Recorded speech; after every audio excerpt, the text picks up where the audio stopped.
¿Qué tal? Qué gusto estar nuevamente con ustedes en nuestro Mirador 656 con un episodio más de esta segunda temporada que versa precisamente sobre asuntos relativos a la guerra cristera. Y bueno, el día de hoy, para el día de hoy he estado presentando o he estado pensando un poco acerca de algunos actores que obviamente esos actores principales, los hombres y mujeres que expusieron la vida, los hombres y mujeres que lucharon por llevar su causa militar a buen puerto, ellos me parece que siempre van a tener que ocupar un lugar aparte, porque son ellos los que le dieron sentido precisamente a la lucha armada. Y bueno, como no se puede hablar de todos, porque estaríamos hablando de una población vastísima, yo creo que podemos hablar de algunos personajes y posicionarlos en el espacio geográfico y más o menos pensar o reflexionar acerca de algunos de los eventos en los que tuvieron participación. Uno de ellos, el primero quizá que se me viene a la memoria, que además tenía también un pasado como militar, porque fue combatiente en el ejército villista durante la Revolución Mexicana, es el señor Miguel Hernández. ¿Quién era Miguel Hernández? Miguel Hernández, al igual que prácticamente todos los combatientes cristeros, pues era persona que tenía una cultura en el campo, que eran en su mayoría agricultores, eran pequeños terratenientes o eran medieros de algunos dueños de predios un poco más grandes y ellos tenían como encomienda la cuestión relativa a la producción agrícola. Miguel Hernández era precisamente una persona que reunía todas esas características y que tenía, sin embargo, por su antecedente como parte del ejército villista, pues tenía por lo menos nociones de lo que era la cuestión de la milicia, pero algo que es muy importante y que no podemos nosotros pasar por alto. Miguel Hernández era una persona que sabía del riesgo de la guerra, que sabía del riesgo del enfrentamiento armado con un ejército más poderoso que él, o bien con un ejército que estaba preparado, que estaba en condiciones de hacer frente a la situación y que de alguna manera podía poner en riesgo su vida. Obviamente, Miguel Hernández, cuando empieza el conflicto, que es uno de los primeros que se levanta en armas junto con otros compañeros, obviamente ellos estaban mal pertrechados, estaban mal armados y había que luchar un poquito más, había que dar el extra para poder salir airosos del trance del enfrentamiento armado con sus oponentes. ¿De dónde era originario o dónde se dan las luchas en las que participa don Miguel Hernández? Él fundamentalmente actúa en todo lo que se conoce como San Julián el Alto, San Julián, Jalisco. San Julián está más o menos para que nos ubiquemos yendo de la ciudad de San Miguel el Alto rumbo a la ciudad de León, Guanajuato, pero no por la parte alteña, sino por la parte que va a dar hacia Purísima de Bustos, hacia San Francisco del Rincón, Guanajuato, o sea, llega por un costado de la ciudad de León y no llega de una manera más frontal.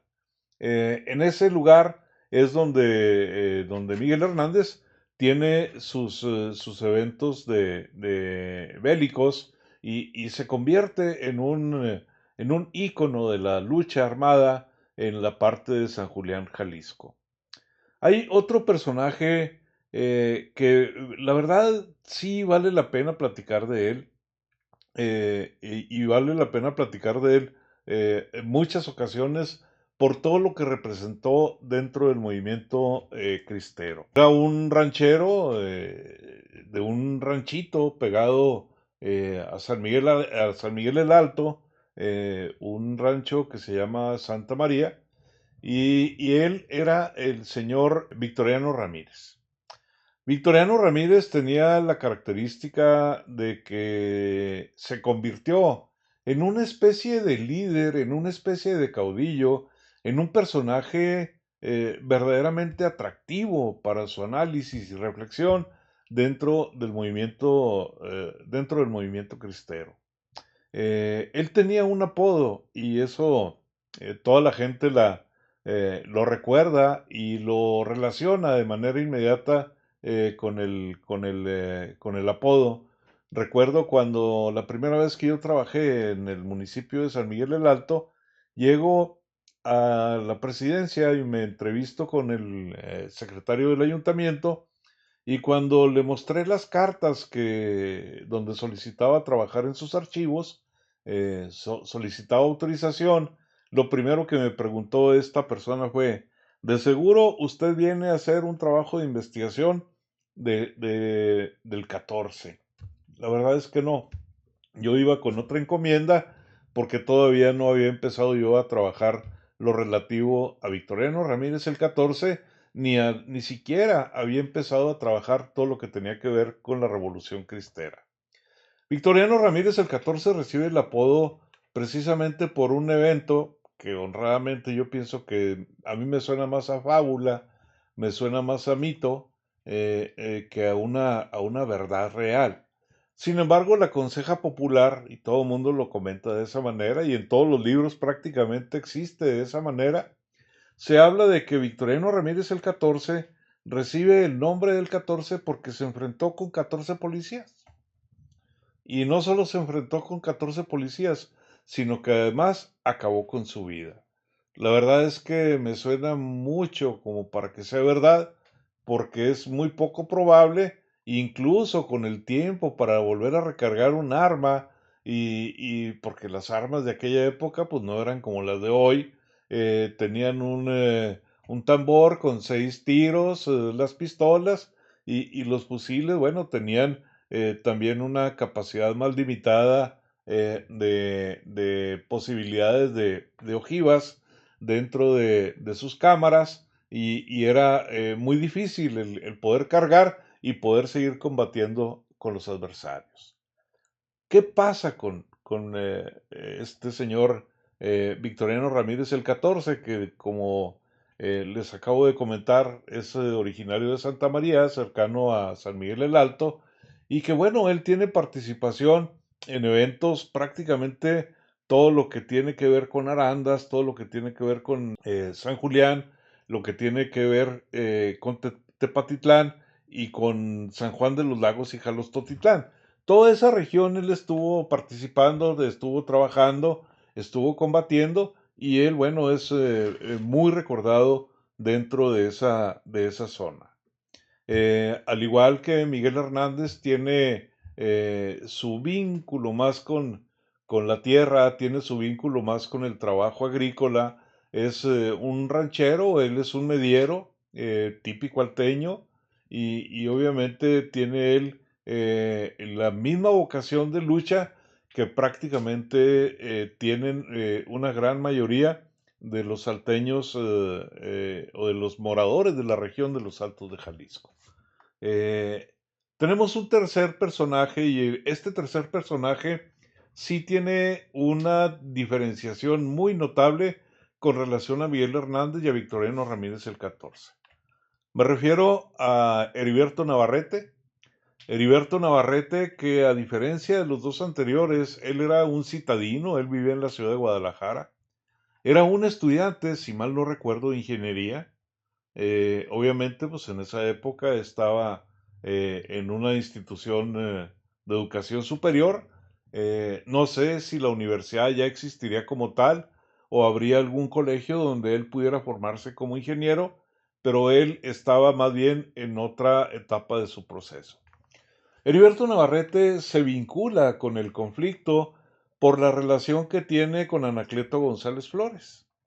Anacleto González Flores, que era, les comentaba, un abogado originario de Tepatitlán de Morelos, que se convierte en el líder de la Unión Popular y él, antes de llegar a la Unión Popular, tenía una casa de asistencia o vivía en una casa de asistencia y tenía un grupo de amigos y compañeros y muchos de ellos tomaron las armas. A diferencia del propio Anacleto, que Anacleto nunca combatió, sino que el trabajo de Anacleto fue la dirección del brazo cívico, del brazo civil del conflicto armado en la región occidental. Pero quienes formaban parte de ese grupo que se llamaba La Gironda, y bueno, entre los que estaban en La Gironda era Heriberto Navarrete, que era el más joven y que además tiene la característica que una vez que se termina el conflicto armado, él se une a la Compañía de Jesús y finalmente, bueno, es un sacerdote jesuita. Después del conflicto, él toma los hábitos, se va al seminario, toma los hábitos, se ordena sacerdote y se convierte en un sacerdote jesuita.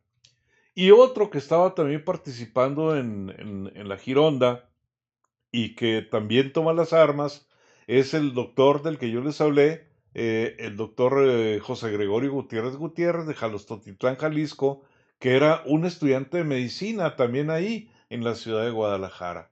Entonces ellos dos, y el abogado Anacleto González Flores, y otras personas que ahorita de momento no recuerdo los nombres, que tuvieron participación en el conflicto, porque recordemos que Gutiérrez Gutiérrez se convierte en el líder militar de los cristeros en todo lo que se conoce con el nombre de la División Sur. Y Heriberto Navarrete es movilizado cuando se da de alta, cuando se une al ejército cristero, él se va a la ciudad de Tepatitlán. Es el vínculo que tiene precisamente con Anacleto González Flores, lo que hace que se vaya a Tepatitlán y ahí es donde se da en alta y donde se da de alta y tiene yo no le llamaría suerte o llamarle suerte, bueno, ¿por qué no? Tiene la suerte de que el soldado de fortuna que yo les había mencionado, el general Enrique Gorostieta, cuando llega a tomar posesión de la división de los Altos, de la división del ejército de los Altos, al que toma como su asistente personal dentro de la milicia local, es precisamente a Heriberto Navarrete. ¿Qué tiene que ver todo esto con combatientes en el sur, combatientes en el lado de San Julián, combatientes en el lado de San Miguel el Alto y combatientes que vienen de Guadalajara a la ciudad de Tepatitlán? Tiene que finalmente hay una estrecha vinculación entre ellos, precisamente porque si algo los une es el conflicto. Resulta que Victoriano Ramírez, que era un hombre, aparte de reconocido por su disponibilidad para la lucha, también era alguien que tenía un gran carisma y mucha combatividad. Y obviamente eso hace que vaya habiendo cierto recelo de parte de sus compañeros de armas por los hechos de guerra y por la capacidad bélica que tenía, y además de que difícilmente aceptaba muchas de las veces órdenes que le eran impuestas desde la jefatura militar de la División de los Altos, o sea, del general Enrique Gorostieta. Finalmente son sus propios compañeros de armas quienes en algún evento desafortunado, ciertamente, pero muy razonado por ellos, finalmente ponen sus propios compañeros de armas, ponen fin a la vida de Victoriano Ramos el 14. Por eso se convierte en un personaje de leyenda.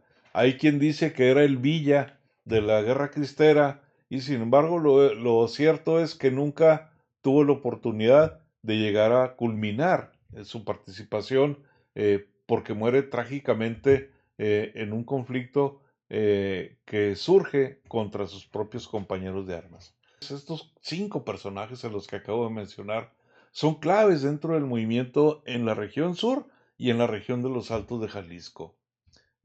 Don Enrique Gorostieta, el general Enrique Gorostieta, Heriberto Navarrete, Victoriano Ramírez el 14, Miguel Hernández y desde luego José Antonio Gutiérrez Gutiérrez. José Gregorio Gutiérrez Gutiérrez.